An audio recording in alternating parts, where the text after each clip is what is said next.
A star's distance is literally time travel. Light years tell us how far light travels in 1 year. That short definition explains why astronomers call distances in years.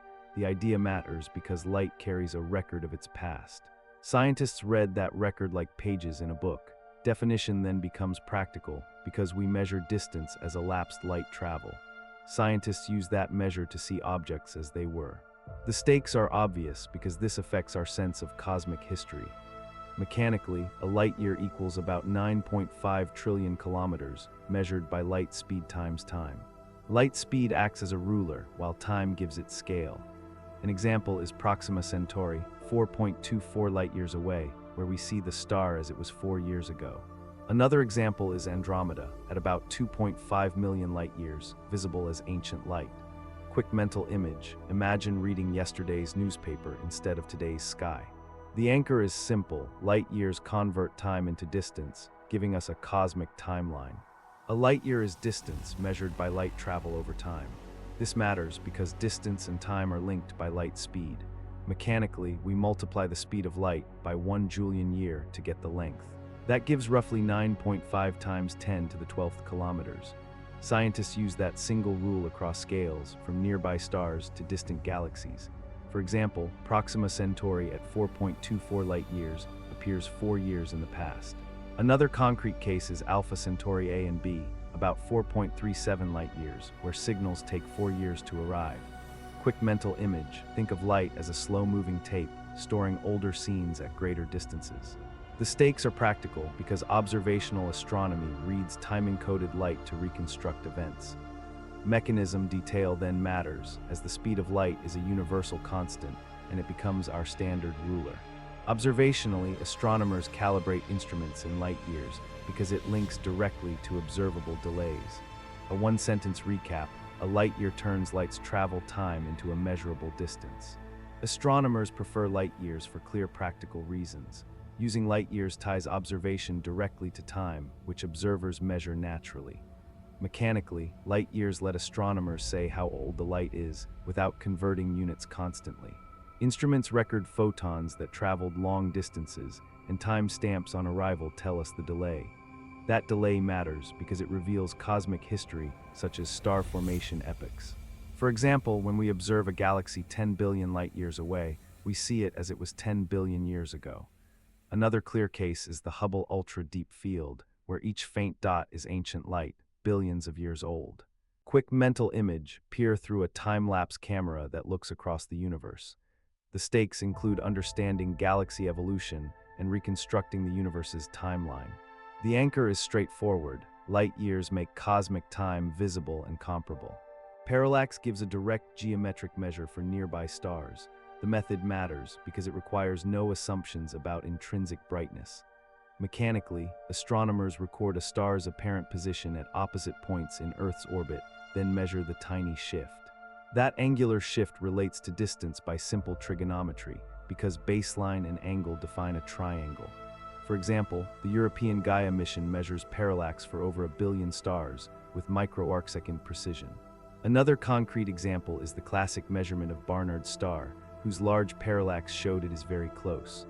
Quick mental image: hold your finger at arm's length, then alternate closing each eye, and notice a small jump. The stakes are calibration, because parallax anchors the next rungs of the cosmic distance ladder. One-sentence recap: parallax gives the first, reliable distances using geometry alone. Observers then apply the inverse square law, turning brightness difference into distance in light years.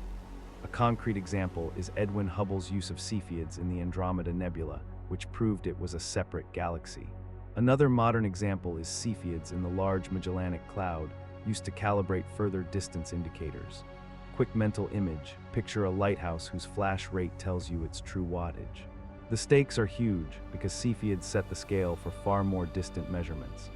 Final recap: Cepheid variables translate pulsation into absolute distance across the galaxy and beyond. Type Ia supernovae serve as bright standard candles for distant galaxies. Their stake lies in reaching distances beyond Cepheid usefulness. Mechanically, these explosions reach nearly uniform peak luminosities, and that uniformity allows distance estimates. Astronomers measure peak brightness, then compare it to expected absolute brightness to compute distance. A concrete example is the discovery of cosmic acceleration based on distant Type Ia supernova measurements. Another example is using nearby Type Ia events to cross-check Cepheid distances in the same host galaxies. Quick mental image: imagine identical flashbulbs fired at different distances, where brightness difference reveals range. The stakes are profound because these distances feed into measurements of the universe's expansion rate.